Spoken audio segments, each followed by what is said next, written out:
बच्चों, आज हम सभी इतिहास का 7वां पार्ट पढ़ेंगे। खेल और इतिहास 6वां पार्ट नहीं आने वाला है, इसलिए हम डायरेक्ट 7वें पार्ट पे आ गए। खेल और इतिहास पार्ट बहुत ही सिंपल है, तो शुरू करते हैं। सबसे पहले हम ये देखेंगे कि खेल किसे कहते हैं। तो इसमें क्या बताया गया कि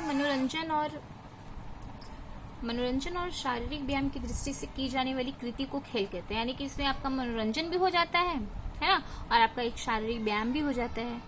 ठीक है, तो मनोरंजन और शारीरिक व्यायाम की दृष्टि से जो क्रिया की जाती है या फिर जो कृति की जाती है उसे खेल कहते हैं।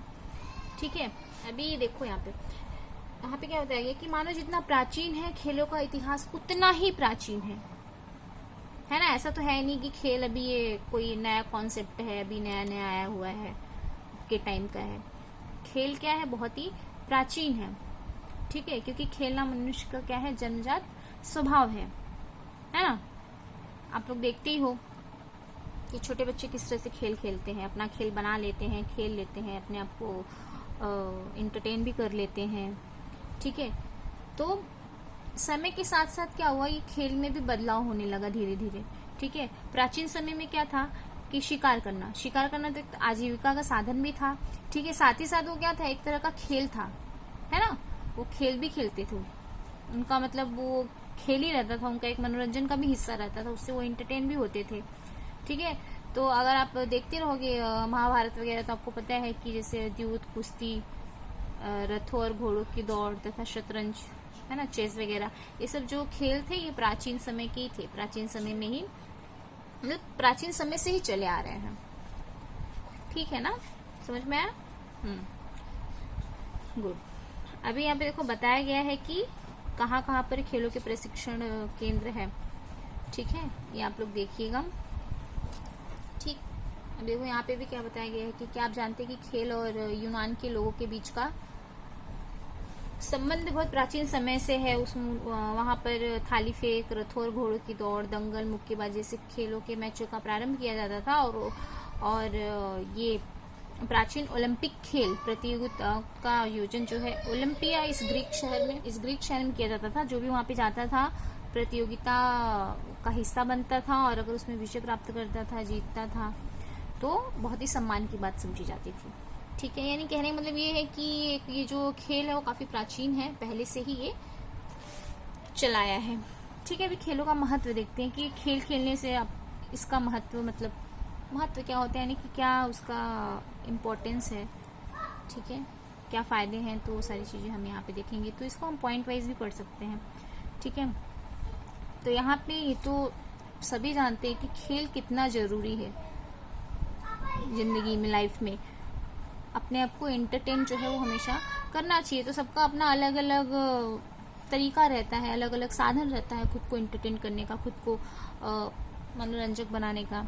ठीक है, तो सबसे पहले ये है कि खेल खेलने से जीवन में जो व्याप्त दुख है और चिंता है उसको भुला देने की सामर्थ्य जो है खेल वो रखता है। यानी कि आप जब तक खेल खेलेंगे, जब तक आप अपने कोई भी खेल हो सकता है, किसी भी प्रकार का खेल हो सकता है, वो खेल खेल रहे हैं, तो वो टाइम के लिए जब तक आप उसमें बिजी है, तो वो टाइम तो आप जो भी आपकी टेंशन वगैरह है, चिंता वगैरह है, उससे आप थोड़े टाइम के लिए क्या रहेंगे, दूर रहेंगे। दूसरा नंबर क्या है, ठीक है, दूसरा नंबर यहाँ पे क्या होता है कि खेल मन बहलाने और मन को ताजगी, स्फूर्ति से भर देने का कार्य करते हैं। तो आपको पता ही है, खेल खेलने से मन को ताजगी महसूस होती है, स्फूर्ति पूरा बॉडी में आ जाता है। ठीक है, नेक्स्ट क्या है कि जिस खेल में बहुत परिश्रम होता है, जिसमें शारीरिक गतिविधियां ज्यादा करनी पड़ती है, तो इससे क्या होता है, जो भी खेल खेलते हैं जो भी खिलाड़ी, तो उनसे उनका जो है शारीरिक व्यायाम अच्छे से हो जाता है। ठीक है, नेक्स्ट क्या रहेगा कि शरीर स्वस्थ बनता है। ठीक है, बलिष्ठ यानी कि बलवान बनने में जो खेल होते हैं वो क्या करते हैं, सहायक होते हैं। ठीक है, नेक्स्ट पॉइंट यहाँ पे क्या आएगा, खेलों के कारण जो है मानसिक धैर्यता मिलती है, जीवटता और खिलाड़ीपन जैसे गुणों में भी वृद्धि होती है। ठीक है, मतलब आप जो भी खेल खेल रहे हैं, जिसमें भी आप इंटरेस्टेड है वगैरह, वो सब खेल खेलने से क्या होगा, आपका जो खिलाड़ीपन है वो पूरा उभर के जो है बाहर आएगा, और आपके वो सारे गुणों में जो होती है वृद्धि होती है। ठीक है, नेक्स्ट क्या है, सामूहिक खेल, है ना। साथ में खेलने से क्या होता है, पारस्परिक सहयोग और मेलजोल की जो भावना होती है उसमें भी वृद्धि होती है, और नेतृत्व गुणों का विकास होता है। नेतृत्व गुणों का विकास होना यानी क्या, तो क्या मेन लीडर हैं, ठीक है, आप पूरे जो भी आपका ग्रुप है आप उसको अच्छे से देख पा रहे हैं, समझ में आ रहा है कि नहीं, अच्छे से चला पा रहे हैं अनुशासन तरीके से। तो इस तरह से आपके जो नेतृत्व गुण होते हैं उसका भी जो है विकास होता है। साथ ही साथ में खेलने से मेलजोल की भावना भी बढ़ती है। तो ये सारे जो है फायदे हैं खेलों का महत्व, ठीक है। अभी यहाँ पे नेक्स्ट पॉइंट पे हम चलते हैं, खेलों के प्रकार। खेलों के प्रकार में सबसे पहले यहाँ पे बताया गया है घरेलू खेल, ठीक है। तो यहाँ पे क्या बताया गया, घरेलू खेल। घरेलू खेल यानी क्या, मतलब ऐसे खेल जो घर में अथवा किसी एक स्थान पर बैठकर आराम से आप खेल सको, उसको क्या कहते हैं, घरेलू खेल अथवा बैठक वाले खेल, है ना। उसके लिए ज्यादा आपको जगह, ज्यादा स्पेस की जरूरत नहीं पड़ती है। जैसे कि यहाँ पे बताया गया शतरंज हो गया, ताश हो गया, पांसे वाले खेल हो गए, कैरम हो गए, कौड़ियों वाले खेल हो गए, ये सभी क्या है कि एक ही जगह पे आप बैठकर खेल सकते हो। तो इसको क्या बोला जाता है, घरेलू खेल, ठीक है। जैसे यहाँ पे एग्जांपल्स दिया गया है, लड़कियां जो है सागर गोटे यानी कि एक प्रकार का खेल, ये बैठक वाला खेल होता है। और घर घर खेलना, गुड्डे गुड्डियों का खेल खेलना, ठीक है। अभी गुड्डे गुड्डियों के खेल में क्या होता है, जिसमें घर के सभी मेंबर लोग उसमें हिस्सा लेते हैं, तो एक बहुत ही अच्छा सा इन्वायरमेंट बन जाता है और सभी को आनंद मिलता है, खुशी खुशी वो गुड्डे गुड़ियों के खेल में शामिल होते हैं, शादी में उनके शामिल होते हैं। तो इस तरह से पूरे परिवार का जो है अच्छे से मनोरंजन हो जाता है। समझ में आ गया ना, बहुत ही सिंपल है। घरेलू खेल यानी कि जो बैठक वाला खेल, एक स्थान पे बैठ के कम जगह में आप इजी खेल सको, उसको बोलते हैं घरेलू खेल, ठीक है। नेक्स्ट क्या है यहाँ पे, मैदानी खेल, ठीक है। मैदानी खेल यानी क्या होता है, यहाँ पे मैदानी खेल में देसी और विदेशी खेल, ये दो प्रकार से इसको डिवाइड किया गया है, ठीक है। अभी देसी खेल में क्या है, लंगड़ी हो गया, कबड्डी हो गया, आट्या पाट्या, ठीक है, खो खो, ये सब खेलों का समावेश होता है, ठीक है। और साथ ही साथ कंचे, लगोरी, गुल्ली डंडा, चकई, घिरनी चलाना, लट्टू घुमाना, झिम्मा जिसमें लड़कियां एक दूसरे को ताली देकर वृत्त में बैठती हैं, घूमती हैं, नाचती हैं, लंगड़ी जैसे खेल, ये सब क्या है, घरेलू देसी खेल है, अपने देश के खेल, ये सब काफी फेमस है, पता ही होगा आपको, ठीक है। और इसमें क्या रहता है, थोड़ा स्पेस वगैरह ज्यादा चाहिए रहता है, जगह इसमें चाहिए रहता है। तो ये क्या होता है, ज्यादातर घर के बाहर होता है, तो इसलिए इसको क्या बोला गया है, मैदानी खेल, ठीक है। तो इसमें मैदानी खेल में अभी देसी खेल और विदेशी खेल दो भागों में डिवाइड किया है। तो देसी खेल यही सब है अपना, लंगड़ी, कबड्डी, खो खो, ठीक है, इत्यादि। अभी विदेशी खेल क्या है, जैसे कि बैडमिंटन हो गया, टेबल टेनिस हो गया, हॉकी, क्रिकेट, फुटबॉल, गोल्फ, पोलो, ये सब खेलों का समावेश जो है विदेशी खेलों में आता है, ठीक है। ये सारे जो खेल हैं वो अपने देश के खेल नहीं है, ये क्या है, विदेशों के खेल है, और अभी हमारे देशों में भी काफी प्रचलित है, ठीक है। मैदानी खेलों में धावन की दौड़ना विश्व भर में काफी लोकप्रिय है, जिसमें क्या रहता है, 100 मीटर की दौड़ रहती है, 200 मीटर की दौड़ रहती है, मैराथन और बाधा दौड़ का जो है उसमें समावेश होता है, ठीक है। तो जैसे हिमा दास वगैरह कैसे लोग दौड़ में काफी ज्यादा आगे आई हुई हैं। तो इस तरह से बहुत सारे खिलाड़ी हैं जो अलग अलग खेलों में भाग लेके अपनी जो है प्रतिभा दिखाए हुए हैं। दूसरा, सबसे पहले दौड़ ले लीजिए। दूसरा क्या है, पहला ऐसे पढ़िए ना, नंबर 1 पॉइंट धावन दौड़, ये जो है ये ले लीजिए, ठीक है। नंबर 2 शारीरिक कौशलों पर आधारित खेल, कौन कौन से है, जैसे गोला फेंक, थाली फेंक, ठीक है, लंबी कूद, ऊंची कूद इत्यादि, ठीक है। तीसरा क्या है, पानी के खेल। पानी के खेल में क्या आएगा, वाटर पोलो, नौकायन स्पर्धाएं इत्यादि, ठीक है। चौथा क्या आएगा, शारीरिक व्यायाम के खेल, जैसे मलखम वगैरह हो गया, जिम्नास्टिक वगैरह हो गया, और ये रस्सी के ऊपर खेला जाने वाला मलखम, ठीक है। तो ये क्या हो गया, शारीरिक व्यायाम के खेल। इससे क्या होता है, अच्छा खासा शरीर का जो है व्यायाम भी हो जाता है, ठीक है। नेक्स्ट क्या है, साहसिक खेल, ठीक है। साहसिक खेल में क्या है, स्केटिंग और स्केटिंग करना, यानी कि फिसलने वाली जो दौड़ होती है। फिर आइस हॉकी, ठीक है। तो ये सारे लोकप्रिय खेल है। नेक्स्ट क्या रहेगा पॉइंट में, कि साहसिक और रोमांचक खेल, या फिर रोमांचक खेल ही ले लीजिए, जैसे पर्वतारोहण करना, ग्लाइडिंग वगैरह, पैराग्लाइडिंग वगैरह, क्या हो गया, जो देखते आप लोग आसमान में उड़ते हैं, ठीक है, तो वही हो गया। मोटरसाइकिल, मोटर कार की दौड़, ये सब क्या होता है, रोमांचक खेल होता है। ठीक है, तो इस तरह से खेलों को जो है यहाँ पे डिवाइड किया गया है। अभी यहाँ पे खेल प्रतियोगिताएं हम लोग देखते हैं। अभी यहाँ पे देखो, संपूर्ण विश्व में खेल प्रतियोगिताओं को मान्यता प्रदान की गई है। ठीक है, उसमें क्या है, ओलंपिक, एशियाई दिव्यांगों का ओलंपिक, विश्व कप, क्रिकेट प्रतियोगिताएं, हॉकी, दंगल, शतरंज आदि खेलों की प्रतियोगिताओं का आयोजन विश्व स्तर पर किया जाता है। आपको तो पता है ना, ये सभी खेल क्या है, अभी विश्व स्तर पर इसका आयोजन किया जाता है, प्रतियोगिताएं होती हैं। ठीक है, जैसे आपको बताया गया कि हमारे देश में हॉकी और क्रिकेट क्या है, लोकप्रिय खेल है, और हॉकी जो है भारत का क्या है, राष्ट्रीय खेल है। ठीक है, इन खेलों की प्रतियोगिताओं का आयोजन स्थानीय स्तर पर, फिर नगरीय स्तर पर, तहसील स्तर पर, ठीक है, जिला स्तर पर, राज्य स्तर, फिर राष्ट्र स्तर पर, और अंत में अंतरराष्ट्रीय स्तर पर किया जाता है। यानी कि ऐसे नहीं आप डायरेक्ट ही अंतरराष्ट्रीय स्तर पर पहुंच जाएंगे, आपको ये सारे स्तर से गुजरना पड़ता है।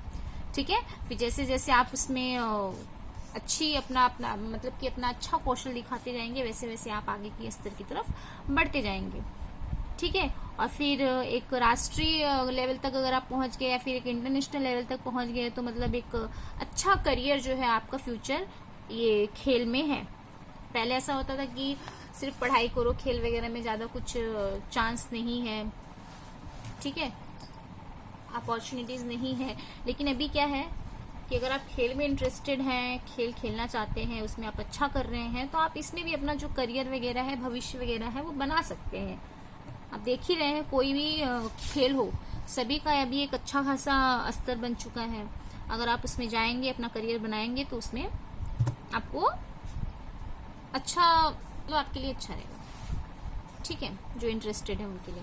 ठीक है, फिर यहाँ पे आप क्या जानते हैं, मेजर ध्यानचंद के बारे में बताया गया है कि उनको भारतीय हॉकी के खिलाड़ी और टीम के कप्तान थे। ठीक है, उन्होंने 1936 में भारतीय हॉकी टीम में ने बर्लिन ओलंपिक में स्वर्ण पदक जीता था। इसके पहले भारतीय हॉकी टीम ने 1928, 1932 में भी स्वर्ण पदक जीते थे, और इन मैचों में ध्यानचंद भारतीय टीम में खिलाड़ी के रूप में खेले थे। ठीक है, 29 अगस्त को उनका जन्मदिन है तथा इस दिन को राष्ट्रीय खेल दिवस के रूप में भी मनाया जाता है। मेजर ध्यानचंद को हॉकी का जादूगर कहा जाता है। ठीक है, उन्होंने हॉकी में जिस बढ़िया खेल का प्रदर्शन किया है, इसके कारण उनको 1956 में पद्म भूषण सम्मान से विभूषित किया गया है। ठीक है, अभी तो आप लोग देखते ही हो, न्यूज वगैरह में सुनते हो कि अलग अलग कैसे अलग अलग खेलों में अलग अलग लोग आ रहे हैं। ठीक है, और अपनी प्रतिभाएं जो है, अपना कौशल वगैरह दिखा रहे हैं। कोई दौड़ में आगे है, ठीक है, तो कोई रेसलिंग में आगे है, कोई क्रिकेट में आगे है, तो कोई हॉकी में आगे है। तो बहुत सारे अभी जो युवा वगैरह है वो खेल में इंटरेस्ट ले रहे हैं और आगे धीरे धीरे बढ़ रहे हैं। ठीक है, तो अच्छा ये एक ऑप्शन है अगर जिसको खेल वगैरह में इंटरेस्ट है तो। ठीक है, अभी खेलों का अंतरराष्ट्रीयकरण देखते हैं हम लोग।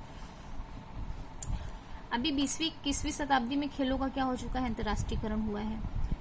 यानी क्या कि जो भी खेल है, ठीक है, जैसे क्रिकेट हो गया, फुटबॉल हो गया, लॉन टेनिस हो गया, खेलों का जो मैचों का जो सीधा प्रसारण है वो सीधा दूरदर्शन और दूसरे चैनल पर जो है पूरे विश्व में एक ही समय पर किया जाता है। समझ में आ रहा है आप लोगों को?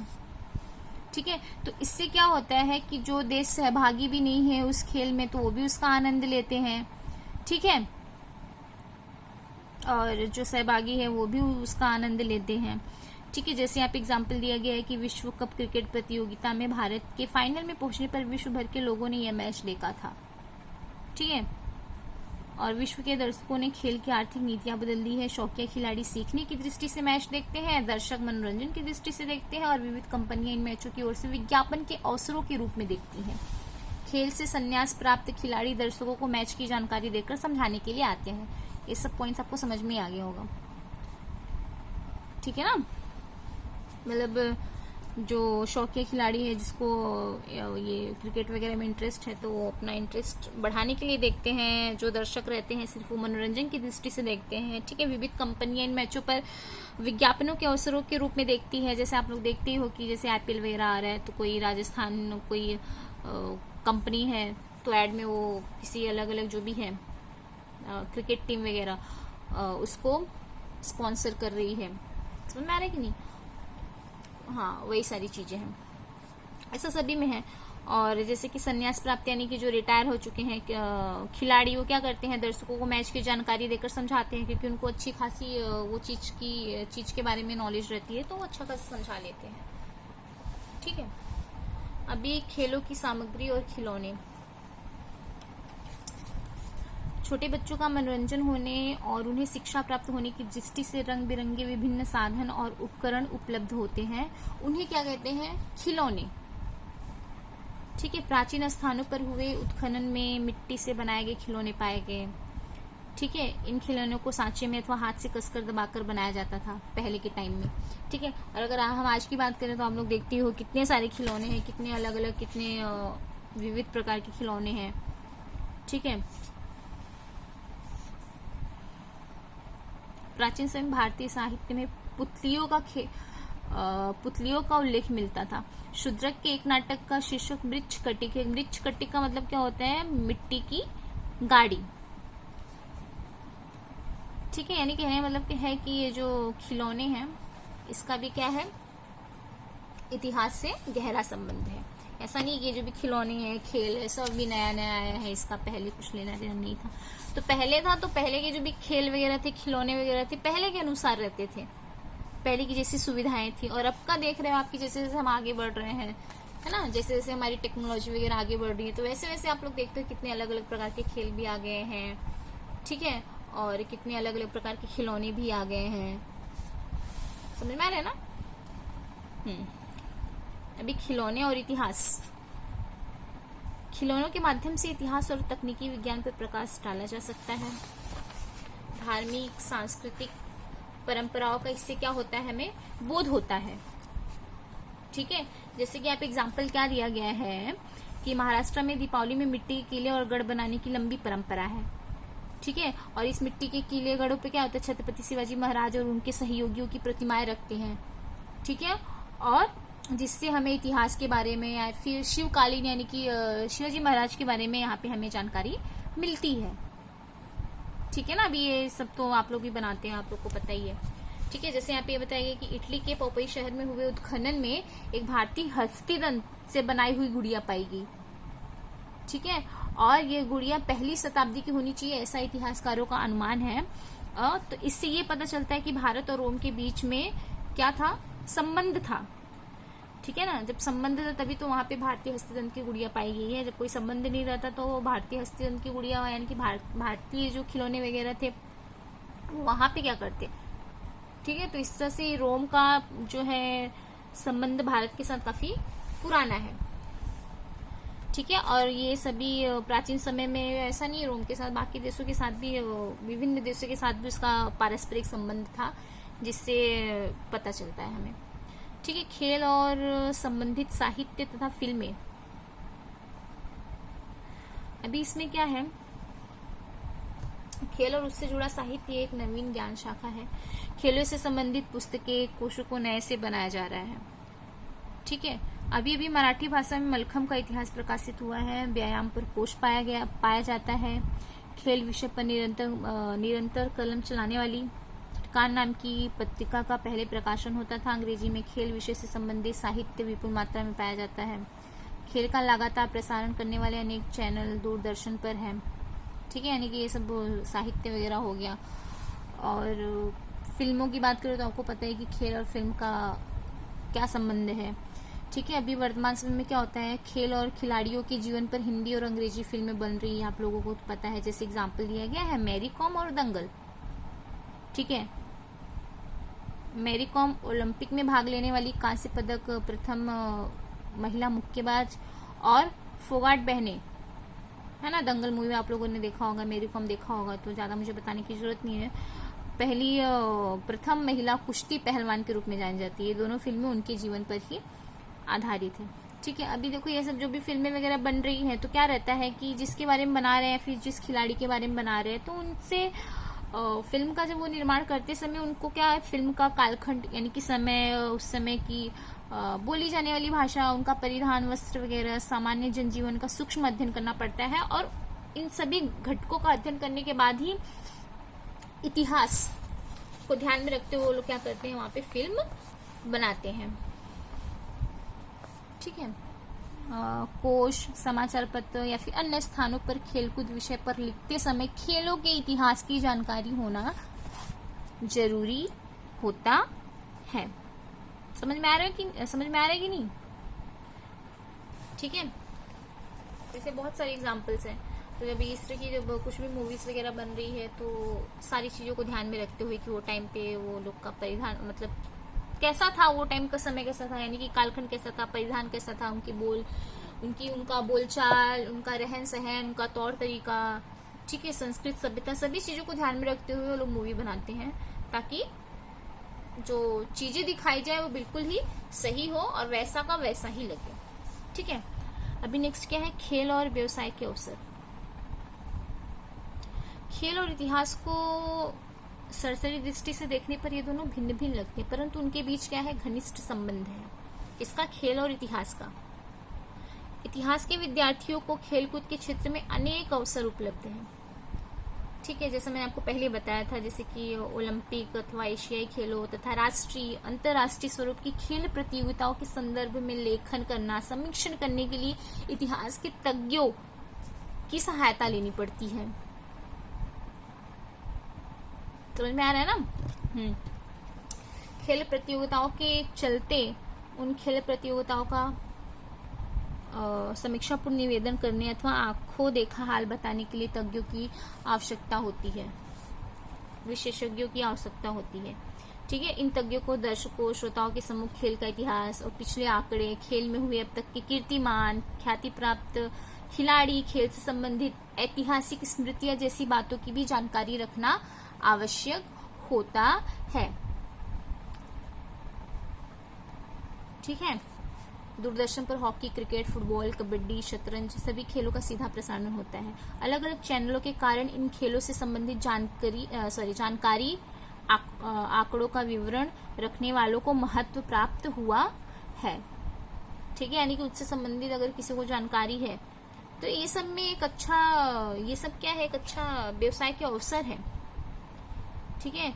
खेलकूद से संबंधित चैनलों का 24 घंटे प्रसारण चलता रहता है। परिणाम स्वरूप इस क्षेत्र में रोजगार के अनेक अवसर उपलब्ध हैं। यानी कहने मतलब क्या है, सभी अगर आपको किसी भी चीज से रिलेटेड जानकारी है, वहां पे पहले के आंकड़ों के बारे में जानकारी, ठीक है, उस खेल से संबंधित जानकारी, सभी चीजों के बारे में अगर ऐसा जानकारी है तो आप उस पर्टिकुलर क्षेत्र में मतलब पर्टिकुलर खेल जैसे हॉकी हो गया, फिर क्रिकेट हो गया, फुटबॉल हो गया, कबड्डी हो गया, तो उसमें आप पे अपना एक रोजगार का अच्छा अवसर उसमें आपको मिल सकता है।